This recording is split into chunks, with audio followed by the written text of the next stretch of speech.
So I've been struggling a little bit, kind of mentally, of like, why me? I've already gone through this. Why am I doing this again? I feel like every time I get back to somewhat quote unquote normal, I'm thrown back and so deconditioned, and the work gets to start all over.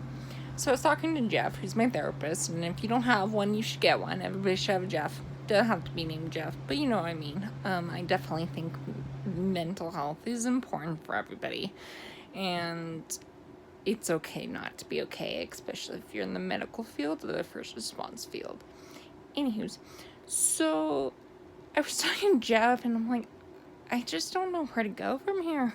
Like, I feel like we're doing this again. Like, as I waddle my butt up the street for physical therapy, I feel like we've already been here. And he was like, I'm not sure it's help, but I'm going to send you a Google search. And the Google search was for Buddhist parables about suffering.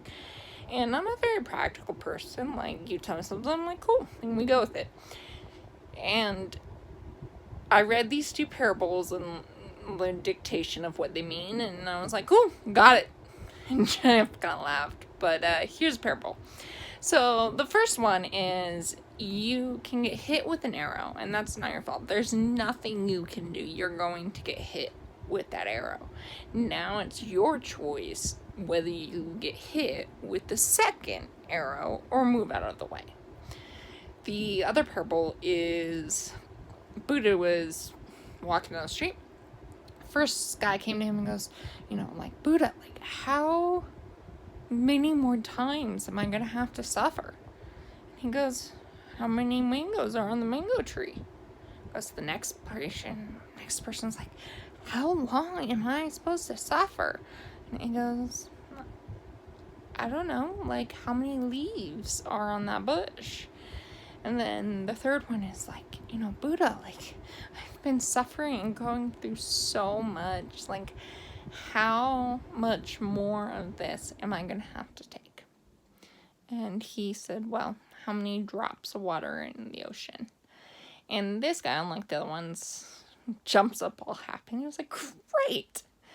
And it kind of reminds me of the book The Shack. And if you've read the book The Shack, there comes a part where God is a female in the kitchen listening to this band group, and it's not traditional, like, church music. It's, rap or whatever, and the person comes up and he's like, I wouldn't expect God to be listening to this. And he goes, oh yeah, I listen to all kinds of things.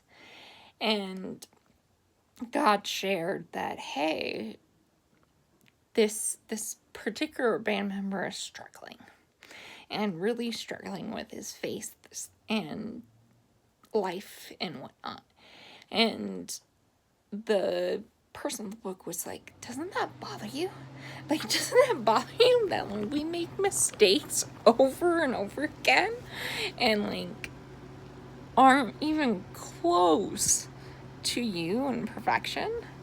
And he said, I know it's going to take 32 times before he's going to come to me.